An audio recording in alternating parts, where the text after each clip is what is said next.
Good morning. Ngasigi koigi layout numit ko layout numit ki card ki message apita yeng minera se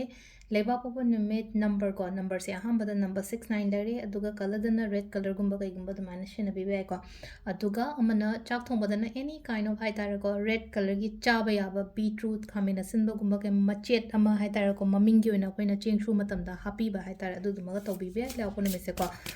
ado ahambada ko gi card ki message minera se duga timing afaba so hape yenga se ko ngasi gi oina timing afaba se kai kai dege ko ai thaba important oi ba thaba kumba chat ka dabaga leiraga di karamba matamdana hena phagada gi habdo pungpham se hape adumaga haijara gi ko mayamda ado sidagi ko sidagi card se ohum batang lothok ko nungti gi lothok bai lothok udmaina card number 1 card number 2 card number 3 ko ahamba ani shuba ahum suba ko ahamba yenga se ko hadi ahamba khanba card ani shuba card ani ahum suba card ko ahamba khanba card ngi ahamba ngai number 1 choose to ngai gi oina kari energies la ke ko ngasi gi oina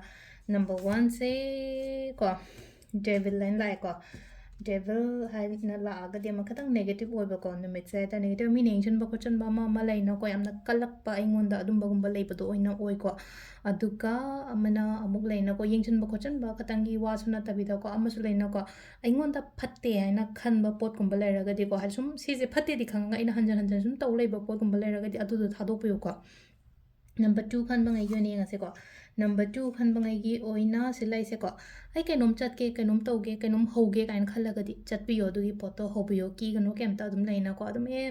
tho mai lak cha jani dan khalaga du mai no ma chat pi ba ko ani shuba khan bangai gi oina haraga di ko ahum suba khan bangai gi mu yenga se ko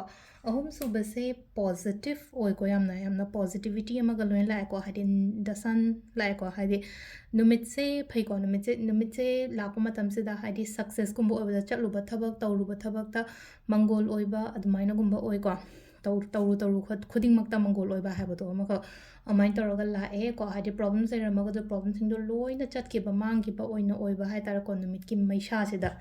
amain tawraga oina oi ko phatau di kari kra apum ma sa gumba le raga so numit nung sa yam saraga di adu du no loina mangan ta halena hadi apum ba khot pa leina ko nong taraga da chot lauraga da hadi kan kangaga di pura ha ta adu do afaba oina kano tawra chat khina ko dumaina hai tar ko hadi problems phatau di le ram kholam ba le raga su ngasai gi nungsa mangal sinai da numit oin la nungsa mangal se hadi aya ko nungsa mayan tu mangan oina la aga di hadi aduma mayam tu loina mangi ba phatau di mayam tu loina mangi ba kot ki ba dumaina oina oi ko sisina koi ki card ki message le timing sa pe yenga se ko timings ne ki pung nipan ga minute kun mari daina 12 ga minute kun mari phong le ko adagi amana pung amma ga minute 9 daina ahum ga minute 5 phong le ko adagi amuk tak pung 3 ka minute 5 daina 3 ka minute 9 phong le aduga amana 8 ga minute kun 5 daina pung ani ga sisina nungdang ni ko 8 ga minute kun 5 daina ahingi ko pung ani ga minute kun mari phong le ko sisina ko gi ngasi go ina faba timing ko do si le ko gi daily card message ma'am thank you